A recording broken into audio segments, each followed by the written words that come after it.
ரொம்பவே ஹாப்பி மொமெண்ட்டுங்க. நம்ம வியூவர் நம்ம வீடியோ பார்த்து எக் மேகி ட்ரை பண்ணி ரொம்ப நல்லா இருந்ததுன்னு ஃபோட்டோ எடுத்து அனுப்பியிருந்தாங்க. உங்கள் கூட ஷேர் பண்ணணுன்னு நினச்சேன். பாருங்கள். இந்த போறப்பு தான் நல்லா ருசிச்சு சாப்பிட கிடைச்சது. குக்கரில் நாட்டுக்கோழி பிரியாணி பண்ணுறதுக்கு 1/2 கிலோ நாட்டுக்கோழி எடுத்துருக்கேங்க. இதை ஃபஸ்ட் நம்ம மேரினேட் பண்ணி வச்சிடலாம். அதுக்கு இஞ்சி பூண்டு பேஸ்ட் 1 டேபிள் ஸ்பூன் எடுத்துக்கோங்க. பாதி எலுமிச்சம்பழம் எடுத்துக்கலாம். எலுமிச்சம்பழத்தோட புளிப்பு சுவை சிக்கன் கூட சேரும்போது ரொம்பவே நல்லாயிருக்கும், அதனால எடுத்துக்கிறோம்.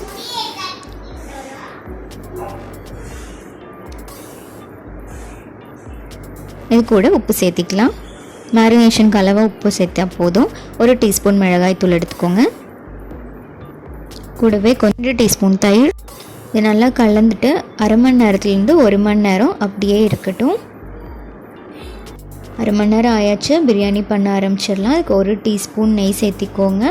கூடவே 3 டேபிள் ஸ்பூன் எண்ணெய் எடுத்துக்கலாங்க. நல்லா சூடானதுக்கப்புறமா ஸ்பைசஸ் சேர்த்திக்கலாம். இதுக்கு 3 துண்டு பட்டை, 1 நட்சத்திர சோம்பு, 3 கிராம்பு, 1 மராட்டி மொக்கு, 1 டீஸ்பூன் சோம்பு, கூடவே 10 ரோஜா இதழ்கள், 1 பிரியாணி இலை சேர்த்திக்கலாம். இருக்கட்டும். 1 நிமிஷம் நல்லா வதங்கட்டும் எண்ணெயில்.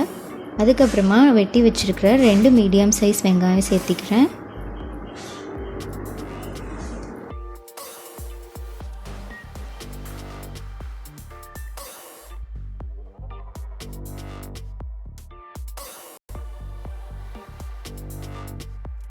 வெங்காயம் வதங்கிட்டு இருக்கும்போது நம்ம 2 பச்சை மிளகாய் முழுசாகவே சேர்த்திக்கலாம், கட் பண்ண வேண்டாம்.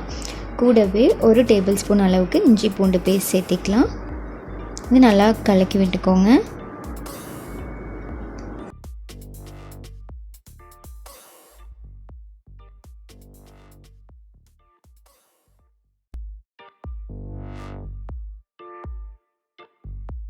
வெங்காயம் நல்லா பொன்னிறமாக வந்தால் தான் பிரியாணி ரொம்ப நல்லாயிருக்கும். அதனால ஸ்டவ் மீடியமில் வச்சுட்டு நல்லா ப்ரௌன் ஆகிற வரைக்கும் ஃப்ரை பண்ணிகிட்டே இருங்க.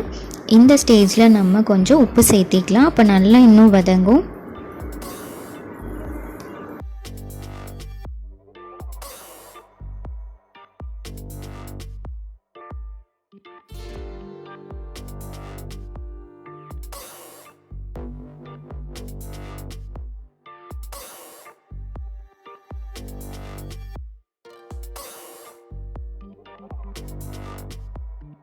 இப்போ நல்லா பொன்னிறம் ஆயாச்சு. நமக்கு நல்லா வித்தியாசம் தெரியுது பாருங்கள். இப்போ நான் 2 சின்ன சைஸ் தக்காளி சேர்த்திக்கிறேன். பெருசாக இருந்தால் 1 தக்காளி மட்டும் சேர்த்திக்கோங்க.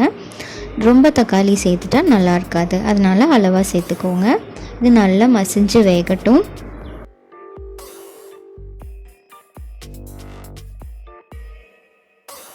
இப்போ தக்காளி நல்லா சாஃப்டாயாச்சு பாருங்கள். தக்காளி இந்த அளவுக்கு சாஃப்டாக இருந்தால் தான் பிரியாணியில் நல்லாயிருக்கும். அந்த ஃப்ளேவர் பாதி மட்டும் வெந்திருந்தால் அவ்வளோ நல்லா இருக்காது, அதனால் ரொம்ப நல்லா ஃப்ரை பண்ணிக்கோங்க. இப்போ நான் மிளகாத்தூள் கொஞ்சம் சேர்த்திருக்கேன், வேணும்னா சேர்த்துக்கலாம். இது கரம் மசாலா தூள் 1 டேபிள் ஸ்பூன் சேர்த்திக்கிறேன், கண்டிப்பாக சேர்த்திக்கோங்க. இப்போ மசாலா எல்லாம் நல்லா மிக்ஸ் பண்ணி விட்டுருங்க.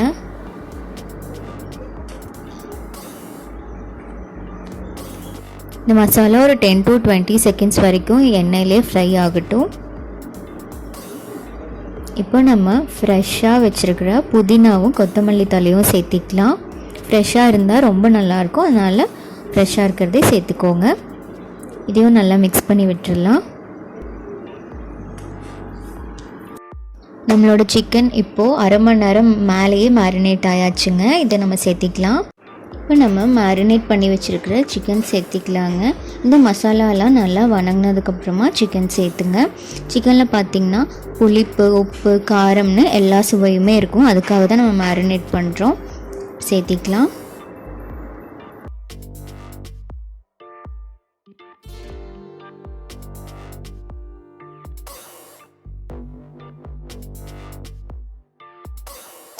அதனால் சாப்பிடும்போது பார்த்திங்கன்னா சிக்கன் பீசஸ்க்கும் தனியாக டேஸ்ட் இருக்கும், அதுக்காக தான் நம்ம மேரினேட் பண்ணுறது.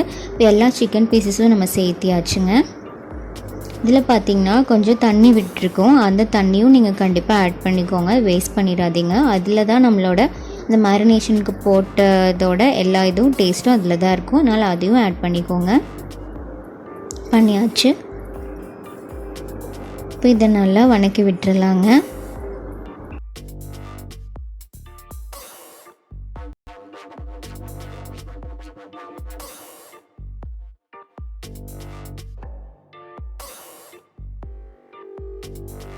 கிட்டத்தட்ட 1 நிமிஷம் போல் இந்த மாதிரி கலக்கி விடுங்க.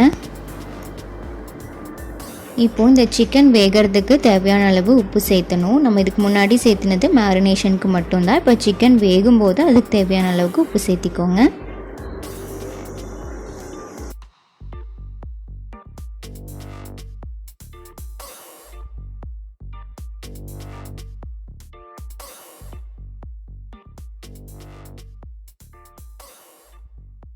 அடுத்தது இதுக்கு 1 டம்ளர் அளவுக்கு நம்ம தண்ணி சேர்த்திக்கலாம் சிக்கன் வேகிறதுக்காக.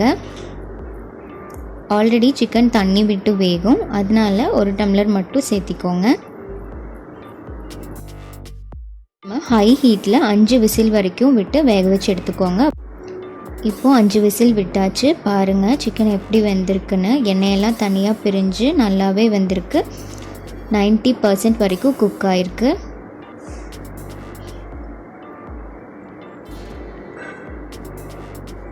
போன் கூட நல்லா குக் ஆகிருக்கும் பாருங்கள்.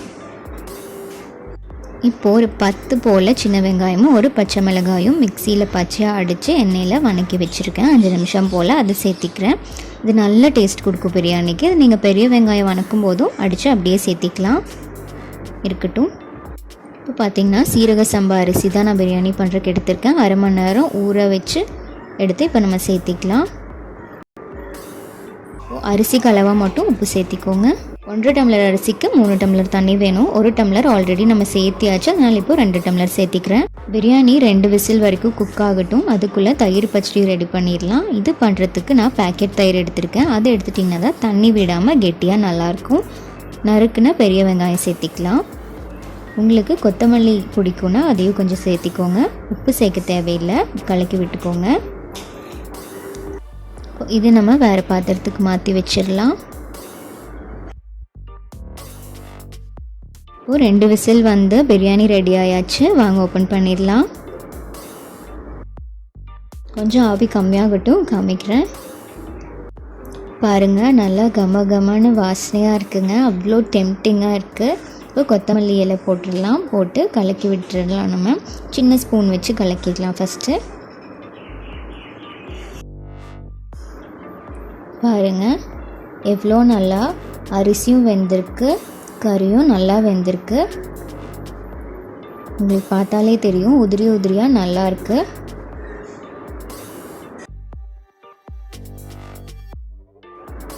கண்டிப்பாக இந்த மெத்தடில் ஒரு தடவை செஞ்சு பாருங்கள். ஈஸியாக நாட்டுக்கோழி பிரியாணி குக்கரில் பண்ணிடலாம். டெக்ஸ்சர் பார்த்திங்கனாலே உங்களுக்கு ரொம்ப பிடிக்கும், டெம்டிங்காகவும் இருக்குங்க. அதனால் இது மாதிரி ட்ரை பண்ணி பாருங்கள். இதுக்கு சைட் டிஷ்ஷாக நான் வந்து ஆனியன் ராய்த்தாவும் ஒரு எக்கும் வச்சு சாப்பிட்டேன். இந்த வீடியோ உங்களுக்கு பிடிச்சிருந்ததுன்னா லிட்டில் பாட்ஸ்க்கு சப்ஸ்கிரைப் பண்ணுங்கள். நன்றி.